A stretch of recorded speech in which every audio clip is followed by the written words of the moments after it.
I am not amongst the people who think Kansas City is going to just go back to the Super Bowl and win the AFC. I actually think this is the year that we get another AFC representative, and I think the Chiefs will fall off. And like fall off being relative, like they're probably going to lose in the divisional round or maybe the AFC title game. Like for most teams, hey, you signed up for that in blood. But for Kansas City, given their expectations year in, year out with the best player in the sport, it's a little bit of a drop off for a team that is expected to be in the Super Bowl each and every year. So let's talk about the teams that I think could represent the AFC. Now, there's two in particular that I think could represent the AFC and two that I want to bet before the season and will bet before the season to win the AFC. And there's another team I kind of have off to the side that we'll have to discuss because I think it's definitely going to come up. But the first team, it has to be the team that I think right now is actually the favorite in the market. No, a co-favorite in the market. And it's the Buffalo Bills at plus 340 over at BetMGM.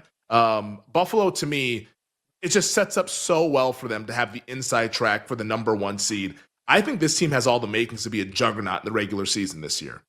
They play in a division that's not too daunting. There's some teams that are frisky, like New England can be frisky. I think the Jets can be a little bit frisky. Miami, I'm out on as a team. I think Miami ends up finishing in last place, actually. But the division is pretty manageable in comparison to like the AFC North or the AFC West. Like those are tough divisions. AFC East, a moderate difficulty level. And Buffalo has shown that they can navigate that division, even if they do have a lot of competition. The team, the roster, maybe you can nitpick here at wide receiver if you want to, but we just got done with a season where Josh Allen proved to all of us, whether it's bettors or just football fans or sports fans in general, he can get it done with a wide receiver by committee crew. And if Khalil Shakir is fine and kind of shake off this high ankle sprain, I think that he'll be fine. I think this team, there's no big time questions for me outside of their psyche in big moments. And it's even more specific than that.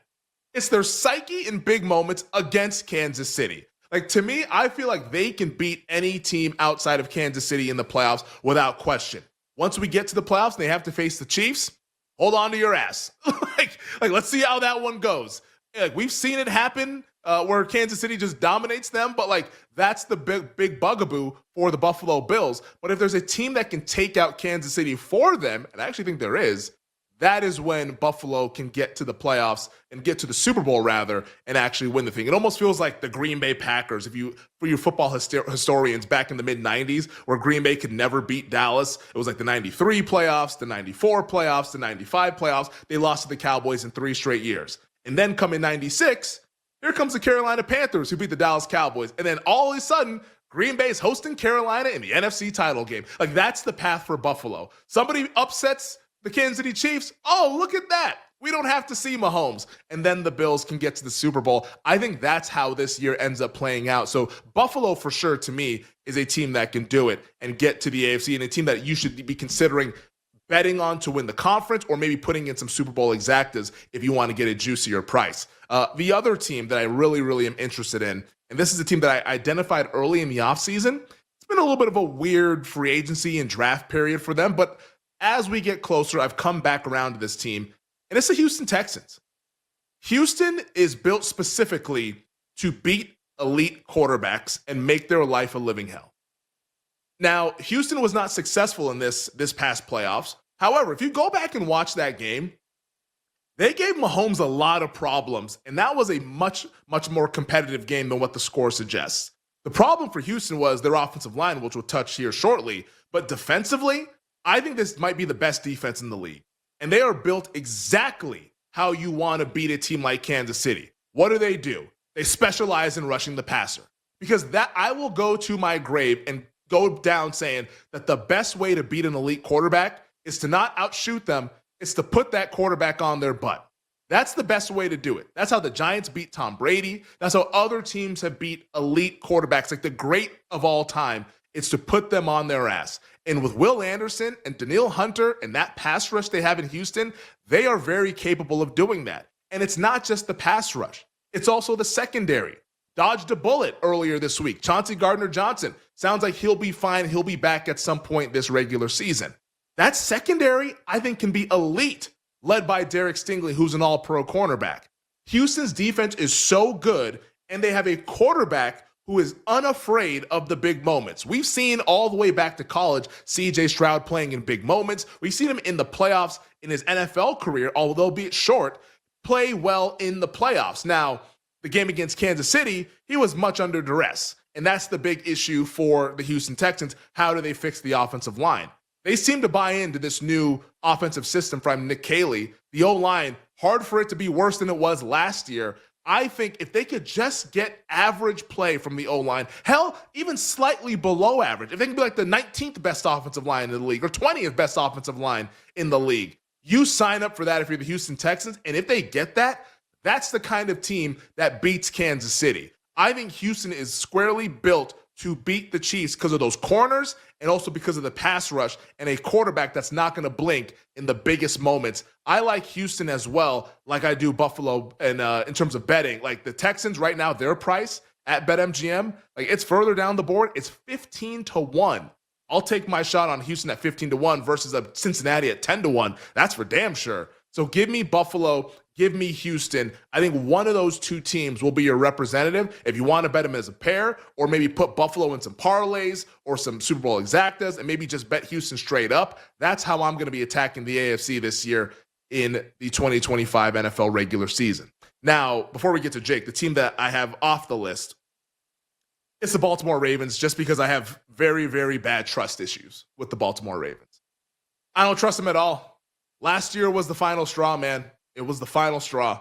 I bet them in the AFC title game 2 years ago against Kansas City. That didn't work out. Last year, the whole regular season, I'm telling myself, we're not doing it again with Baltimore. We're not doing it again with Baltimore. And then come December, here I am falling in love with the Ravens. And here I am saying they're going to go to the Super Bowl. And then here I was, AFC divisional weekend, watching them just blow the game to the Buffalo Bills.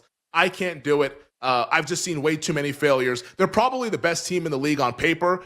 I'm just going to let them prove it before I actually go ahead and bet money on this team to do anything big anymore. So if they beat me, they beat me. And I'm well within my right to just go ahead and say, you know what? That's totally fine. But I'm not going to be the guy that falls for the banana in the tailpipe again. Not me. Not happening anymore. So it's Buffalo, it's Houston. Baltimore capable from a talent standpoint, but I don't think they can actually do it because I don't trust them to actually get it done based on their previous history in the postseason.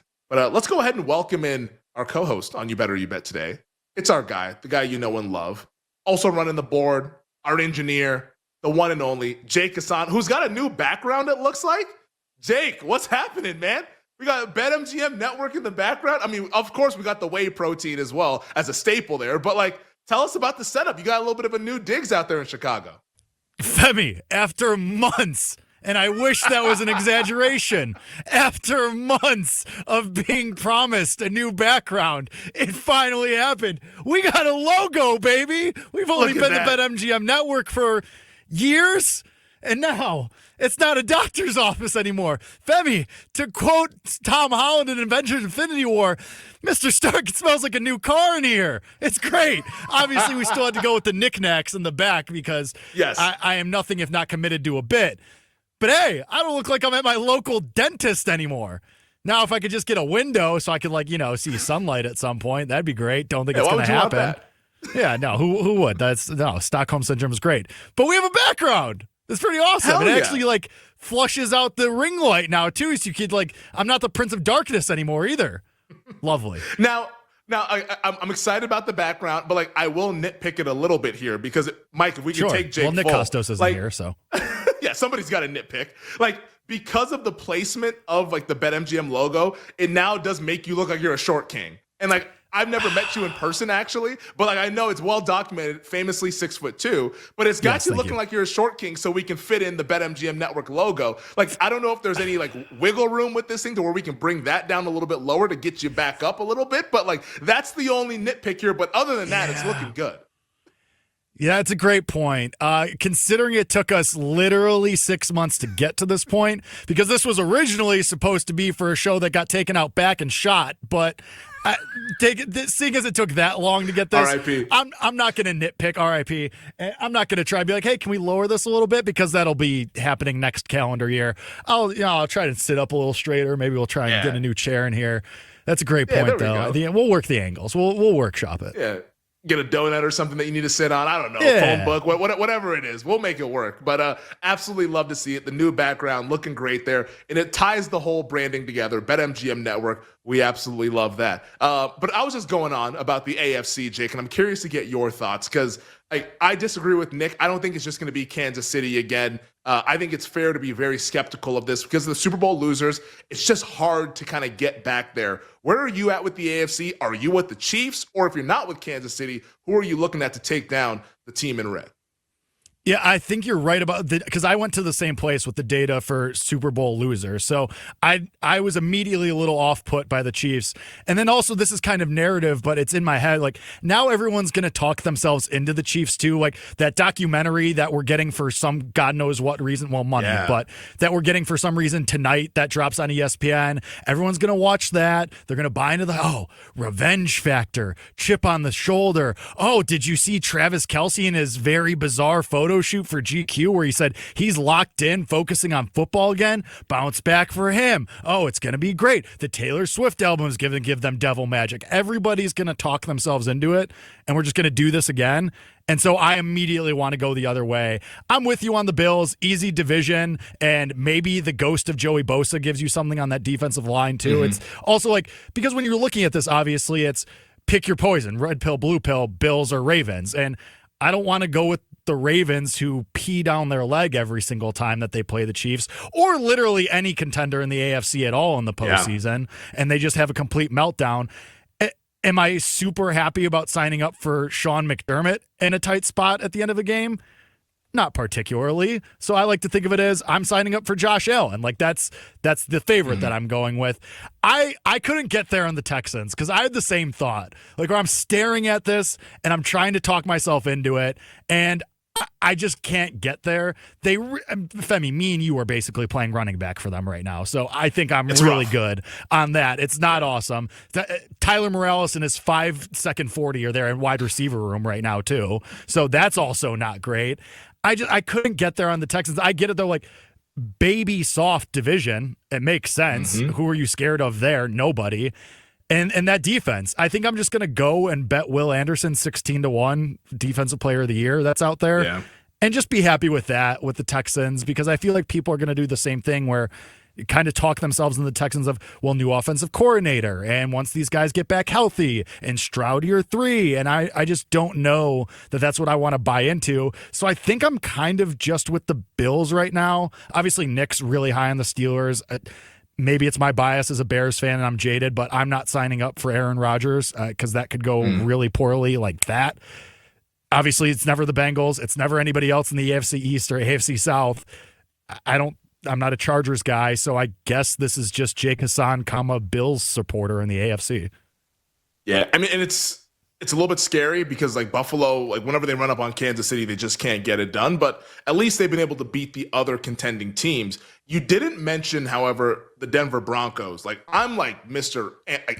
Bronco hater. The whole Famously. Rocky Mountains. Like, I'm a part of like a thread now of like quote unquote like media people that hate the Broncos. Like I saw myself in there with like Nick Wright and all. I'm like, what the hell's going on? Like I just had a take. Like what is this? I guess like it's like a Broncos fan that's like collecting these takes about Denver and saying, oh, like these are receipts they're taking for receipts. Later on. Yeah, they're taking receipts to come back. And I'm for like, you. I'm like, all right, buddy. I've bookmarked this as well because if Denver finishes in last, I'm about to victory lap your ass to high heaven to where you're going to block me. Where are you at on the Denver Broncos that they're 14-1 to win the AFC?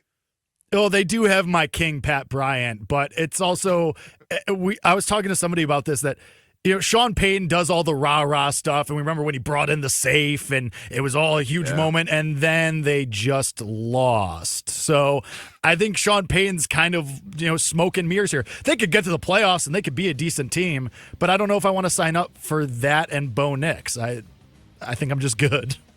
Yeah, it feels like Sean Payton is campaigning. Or Sean Payton. Like this guy is just like out there to anyone who will listen will tell you, hey, this team is so great, they can win the Super Bowl, et cetera, et cetera. It's like, all right, man, like pump the brakes, buddy. Like we don't need all this. Like, you know what? Like instead of talking about it, like show us. And I guess we'll find out later on in September.